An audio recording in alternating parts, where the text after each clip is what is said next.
Honorable Speaker, I thank you in a very special way. Honorable Speaker, I have this benefit of speaking after listening both to the mover of the motion and to the Deputy President, who is the subject matter of this motion. And so, Honorable Speaker, I can look at it from all perspectives. Honorable Speaker, allow me to start by saying that I listened to the Deputy President, as I did to Honorable Mutuse, with the mind of a lawyer, looking at how the grounds have been addressed, their particulars, and how they have been addressed by the two respective parties. And Honorable Speaker, let me begin by saying that I don't know what happened, but we had Honorable Mutuse presented before this assembly a motion seeking to impeach the Deputy President on up to 11 grounds. And Honorable Speaker, I don't know whether it is by act of omission or commission, or it is just the nature of some people. The Deputy President focused on those matters concerning property, money, integrity, procurement, forgetting the most fundamental issues. And I want to say that even when he addressed those money issues, there are very patent gaps going to constitutional violations which are stated in the motion to be gross. I expected the Deputy President, for instance, to use the opportunity you accorded him, Honorable Speaker, to explain that SMS which came from his son Ikunu Gachagua on the bid bond issue involving that company. No mention of that at all. Honorable Speaker, before I go to the matters I want to address in substance, let me thank you, the Honorable Speaker of the National Assembly, for ensuring that the process this House is going through has been very fair.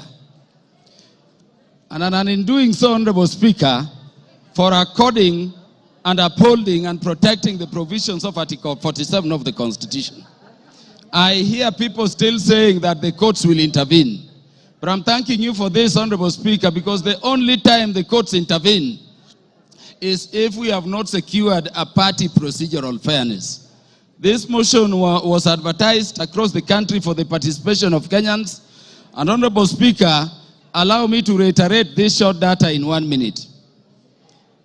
146,429 Kenyans said that the Deputy President should be impeached. And that, Honorable Speaker, constitutes 65.11% of the people of Kenyans. 76,026 of Kenyans said the Deputy President should not be impeached, coming to 33.8% of those Kenyans. Honorable Speaker, 2,452 Kenyans said Kufa Makanga, Kufa Dereva, and those other things. And there are the others.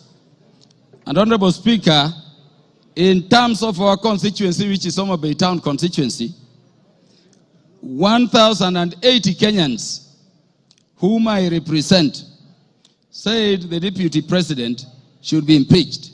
And Honorable Speaker, that constitutes 89.81% of the population of the people of Homa Bay who are duly notified. 54 Kenyans in Homa Bay Town constituency, constituting 5%, said the Deputy President should not be impeached. And then 56, which is another percentage there, said other things, including Kufa driver, Kufa Makanga. Honorable Speaker, let me clarify this other issue also. That the courts have persistently and consistently said that public participation must be meaningful.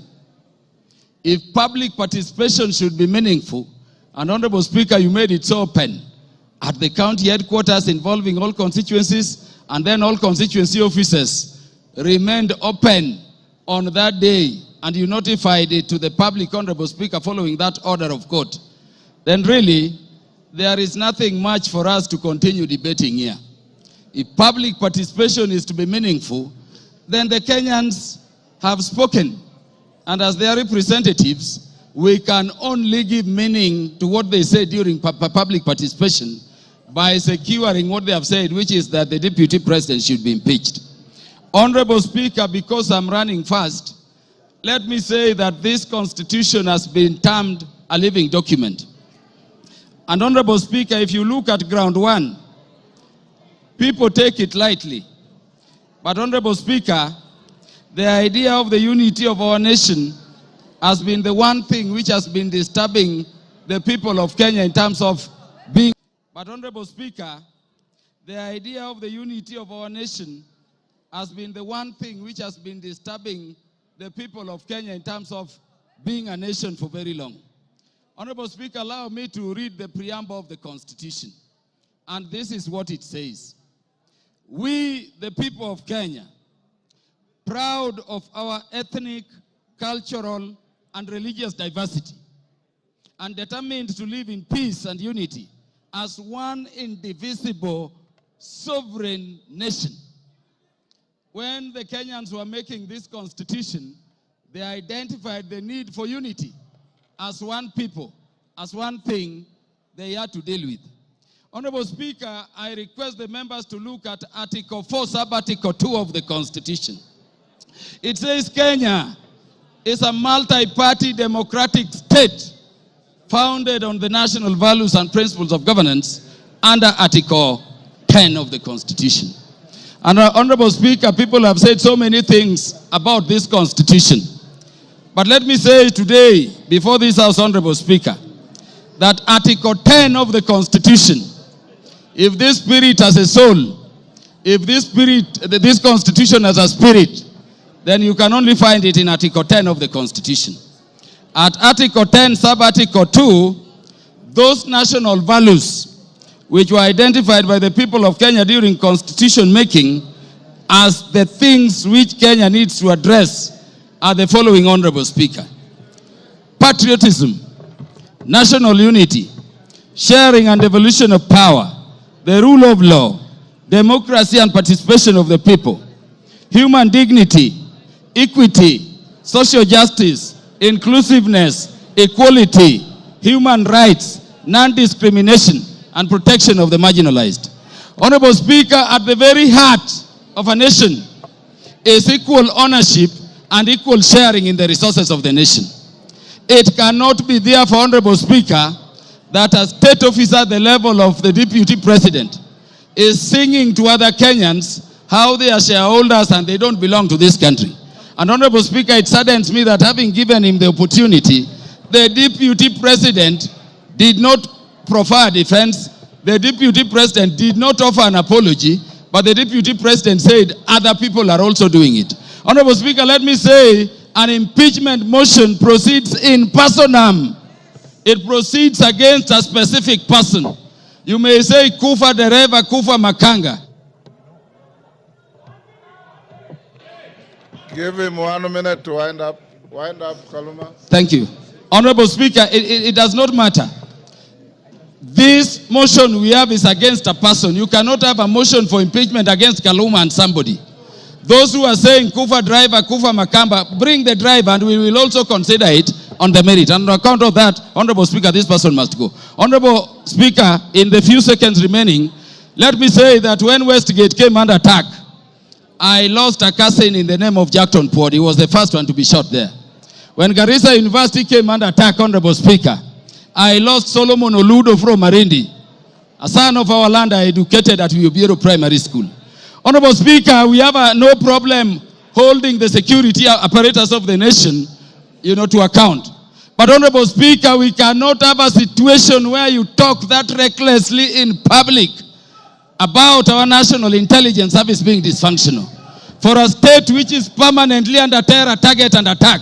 And by the way, in the Security Committee, each minute, we are fighting terrorists. You cannot speak that way and come back and say it is normal.